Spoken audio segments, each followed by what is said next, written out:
There's a little bit of seeds of resentment that are being sown. So the point here is that whatever you choose, solution you choose to go by must be grounded in long term. Like, is this sustainable long term, considering everything else, right? So you might try to criticize her schedule, you criticize her friends, right?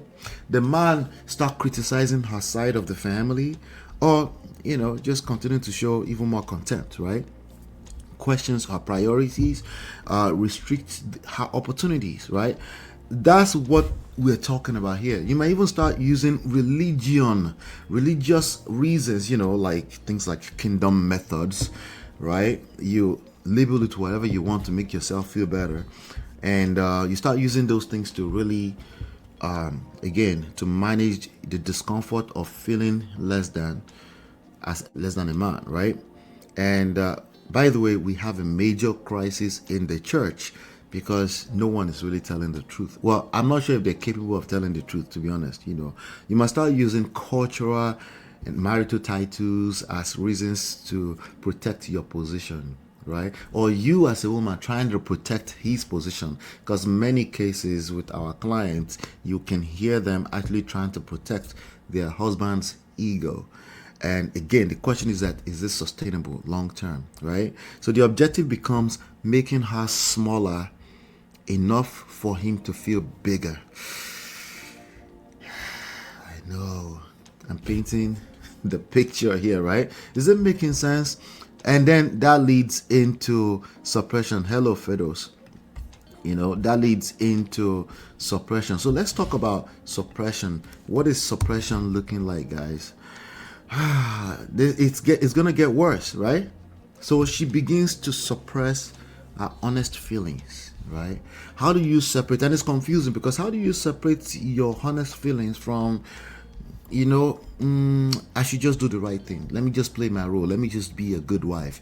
It can be very difficult to separate the two, right?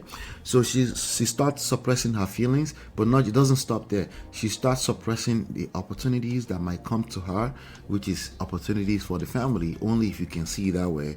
She might start to suppress her ambitions, which is again opportunities for the family, only if a man can see it that way, right?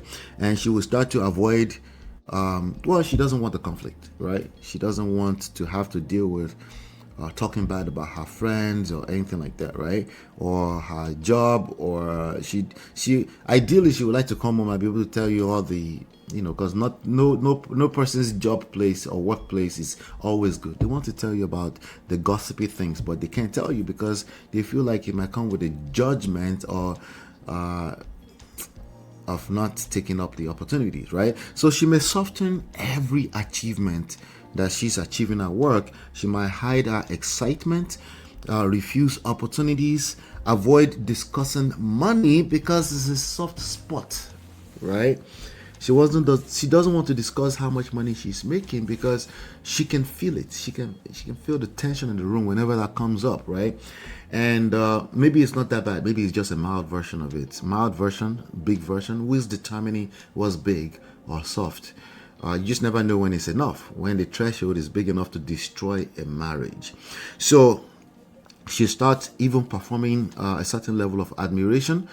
Because men basic need admiration, loyalty, and sometimes we'll say peace, right? Admiration, loyalty, and respect, right? So performative admiration is, again, to some extent, that can only last for so long, right?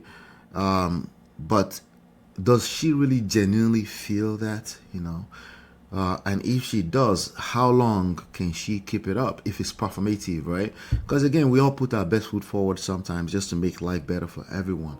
But is this sustainable, right? Is that cycle being fed properly to make it sustainable? And that becomes a question. So the household becomes quieter whenever money is involved or her career is involved. But the problem is that attraction, right? Is she liking you more or less by the day? That becomes a big issue to really pay attention to. So now she gets into the mode of reassurance because again, she's still trying, right? She's still trying because again, this is a marriage, right? contrary to popular belief where women are just leaving marriage anyhow, well, it's a process. Those process sometimes will take years before it becomes reality. Is it the man's fault? No, I'm trying to get you to understand the breakdown right now. So let's talk about reassurance, right? So she repeatedly tries to convince him, you're still the man. Does she mean that? Why does she feel the need to say that? If you're the man, why does she feel the need to tell you you're still the man? Anyway, I still need you. Wait, that should be obvious. Okay. But yeah, I still need you. That's reaffirming, reassuring, just trying to help him to maybe to gain some kind of confidence. There's nothing wrong with all this stuff on the surface. It's good, right? She might even say, your income does not matter. I love you for you. I love you for your heart. But reassurance has a short emotional half-life. Okay? Based on other factors I don't want to discuss right now, especially coming from a woman, reassurance has short emotional half-life. Because again, there's nothing wrong with saying those kind of things to your husband. I think it's beautiful, right? But is it sustainable if that's the only thing feeding his ego? When confidence must continually arrive from your spouse, from any side, to be frank with you, the spouse eventually becomes responsible for regulating the other person's identity. Can you really keep that up? Let's get into passivity. I did promise I was going to explain passivity. Passivity, in this respect, listen, it's the idea that you have to continue to protect the position. Even it could be a man that say, I'm the man of this house. Like, there's nobody feeling happy in their marriage who feels the need to say that. There's nobody in a happy space in their marriage who feel respected, who feels like they're confident, who feel like their sense of real self would feel the need to say, I'm the man. I'm the man usually comes from a place of, I need to reaffirm my position. Something terribly bad is going on. Like what? Like maybe insecurity? Insecurity is not a crime. It's just a moment where you feel like you have to reaffirm your position. But what I'm saying is that if you keep that up, okay, it is not good, right? This is a man who has less psychological pressure to develop new sources of value. A man who does not feel empowered, right, to actually flow from a place of abundance into his family. That's not a good thing, right? That's what we mean by passivity. He may, for lack of better word, maybe stagnant in purpose, in confidence, emotional intelligence, right? Which is easier said than done. It's not just some phrase we throw around just because it feels good. It's easier said than done. It's a man who does not have the capacity to seduce, to contribute. He begins receiving respect on credit. Respect dashed credit, right? Like credit, without nothing else flowing from an intrinsic place, right? Rather than generating respect through perceived value. It's a lot that I just said right there. Perceived value, perception is everything, guys. Okay. Again, when you are receiving credit on, receiving respect on credit, you can only go so far with that. Like anything else, you're going to breed resentment. Yeah, it's only going to get worse from that point.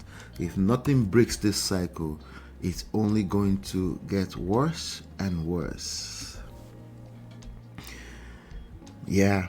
John says, is it the result same if the woman starts making more money? No, it is not, because our society does not treat the genders equally. Okay? Not when it comes to romance, at least. We would like to think it's equal, and there's continuous work on that from an activism standpoint, in terms of feminism and stuff like that. And that's not the context of this conversation. We're talking about in marriage now. And in marriage, it is not the same. If a woman generates more money, or woman or man, is different, right? But the pattern tends to be the same when we bring it down from just money to insecurity. The pattern is insecurity. If you have to continue to feed somebody's confidence from the other side, temporarily, yes. if you have, it's not sustainable long term. That's the point, and that's what people will mean sometimes when they say it is not the job of your partner to make you feel happy. It's not that moment to moment you can't do that. It's the question is it sustainable